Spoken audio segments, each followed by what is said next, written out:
बिहार के पटना में एक और हॉस्टल में छात्रा की मौत हुई है। औरंगाबाद की रहने वाली छात्रा की मौत हुई। परिजनों ने पूरे मामले में खड़े किए हैं गंभीर सवाल और परिजनों का हॉस्टल मालिक और वार्डन पर आरोप है। वार्डन समेत 6 के खिलाफ एफआईआर दर्ज कर ली गई है। परिजनों का सामान्य मौत मानने से इनकार है। साजिश के तहत हत्या का आरोप परिजनों की तरफ से लगाया गया है। आपको बता दें कि 6 जनवरी को रात में करीब 1 बजे आई कॉल और ये कहा गया कि पिता कॉल पर कहा कि आपकी बेटी ने फांसी लगा ली है और पटना के परफेक्ट गर्ल्स पीजी हॉस्टल का ये पूरा मामला बताया जा रहा है। तो जब कॉल पर जानकारी दी जाती है तो जो पेरेंट्स हैं उनके होश उड़ जाते हैं, क्योंकि देखिए हॉस्टल में ये खबर सामने आई कि छात्रा की मौत हो गई है। तो औरंगाबाद की बेटी के साथ पटना में हॉस्टल में आखिर क्या हुआ, ये बहुत बड़ा सवाल इस वक्त बना हुआ है। छात्रा की संदिग्ध मौत की खबर ने परिवार वालों में चिंता बढ़ा दी है। परिवार वाले इस वक्त काफी परेशान नजर आ रहे हैं और साजिश के तहत हत्या की गई ये आरोप परिवार वालों की तरफ से लगाया जा रहा है।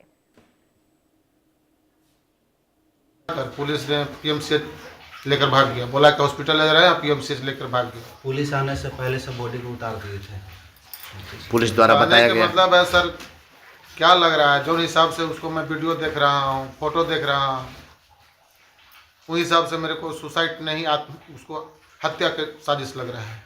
अभी तक कुछ कार्रवाई नहीं हुआ। पुलिस सीधा संज्ञान में बोल रही है कि सुसाइड है।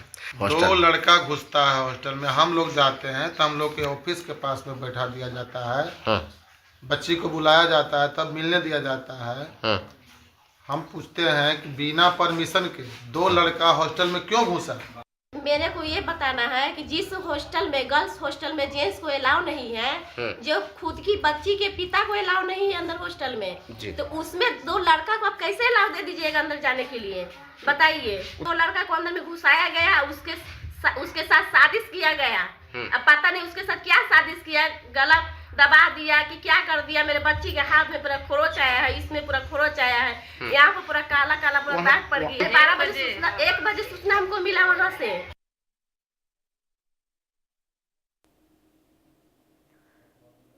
तो माता पिता को आपने सुना और सीधे तौर पर अब आरोप हॉस्टल पर लगाए जा रहे हैं और ये कहा जा रहा है कि जिस हॉस्टल में देखिए पिता को जाने की अनुमति नहीं है, उस हॉस्टल में आखिर 2 युवक कैसे चले जाते हैं। यानी कि जब हॉस्टल की तरफ से माता पिता को कॉल आता है, पिता को कॉल आता है, इसके बाद ये कहा जाता है कि आपकी बेटी ने आत्महत्या कर ली है, फांसी लगाकर आत्महत्या कर ली है। लेकिन माता पिता का यह कहना है कि ये आत्महत्या नहीं बल्कि साजिश के तहत यह हत्या की गई है। पूरी खबर आपको विस्तार से बता देते हैं। देखिए औरंगाबाद की रहने वाली छात्रा की मौत हो गई और इसके बाद यह जानकारी माता पिता को दी गई कि बेटी ने आत्महत्या कर ली। 15 साल की छात्रा का शव हॉस्टल के कमरे में मिला है और ऐसे में अब सवालों के घेरे में हॉस्टल, परिजनों का हॉस्टल मालिक और वार्डन पर आरोप है। परिजनों की तरफ से आरोप लगाया जा रहा है कि हॉस्टल मालिक और जो वार्डन है उनके साजिशों के तहत यह हत्या हुई है। साजिश के तहत हत्या का आरोप लगाया गया है, ये माता पिता कह रहे हैं। परिजनों की तरफ से ये बार बार कहा जा रहा है। परिजनों का सामान्य मौत मानने से ये साफ तौर पर इनकार है। वार्डन समेत 6 के खिलाफ अब एफआईआर भी दर्ज कर ली गई है।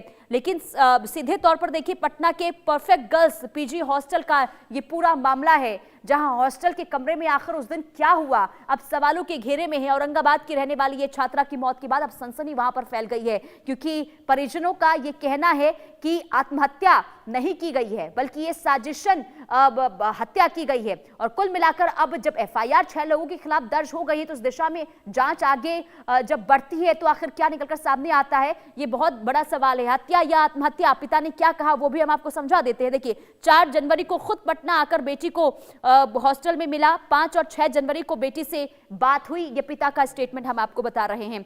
इसके बाद पिता ने कहा कि 6 जनवरी को रात में करीब 1 बजे का समय था जब उनके पास फोन कॉल आया और फोन कॉल में क्या कहा गया, फोन पर यह कहा गया कि आपकी बेटी की मौत हो गई है। यह जानकारी हॉस्टल की तरफ से दी जाती है और उसने फंदा लगाकर आत्महत्या कर ली है। यह हॉस्टल की तरफ से जानकारी दी गई पिता को और ये जो स्टेटमेंट आपको बता रही पिता की तरफ से दिए गए हैं। हम लोगों के पहुंचने से पहले ही डेड बॉडी उतार दी गई, ये भी कहा गया। पहुंचने से पहले ही बॉडी फंदे से उतारकर बेड पर रख दी गई। ये भी सवालों के घेरे में है कि आखिर ऐसा क्यों किया गया। बेटी के पास से कोई सुसाइड नोट भी नहीं मिला है, यानी कि अगर कोई परेशानी थी, अगर आत्महत्या की गई तो कुछ ना कुछ तो छोड़ के जाती। ये भी पेरेंट्स की तरफ से सवाल उठाए जा रहे हैं। अब तक कोई खास कार्रवाई इस मामले में नहीं हुई है। बेटी को कोई दिक्कत या परेशानी नहीं थी, ये भी पेरेंट्स साफ तौर पर कहते हुए नजर आ रहे हैं। जो माता पिता है छात्रा के, वो कहते हुए नजर आ रहे हैं कोई परेशानी होती तो वो जरूर बताती। यानी कि रोज अगर बातचीत हो रही है बेटी से,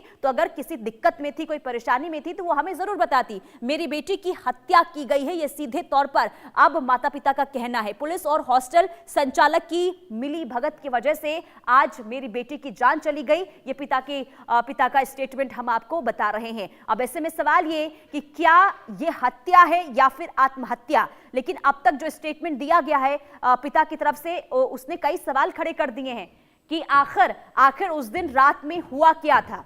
आखिर क्योंकि माता पिता का यह भी कहना है कि 2 युवक हॉस्टल में जाते हैं और उसके बाद बेटी की हत्या कर दी जाती है। हालांकि 6 लोगों के खिलाफ एफआईआर दर्ज तो हो गई है, लेकिन अब तक कोई कार्रवाई नहीं हुई है और पुलिस की कार्रवाई को लेकर भी सवाल यहां पर उठाए जा रहे हैं। और देखिए, जिस तरीके से छात्रा की हत्या के बाद वहां पर कई सवाल हैं, कई सवालों के घेरे में इस वक्त पुलिस वहां की है, क्योंकि अब तक किसी की गिरफ्तार या ना ही कोई एक्शन हुआ है। देखना यही होगा कि पुलिस आगे कदम क्या उठाती है।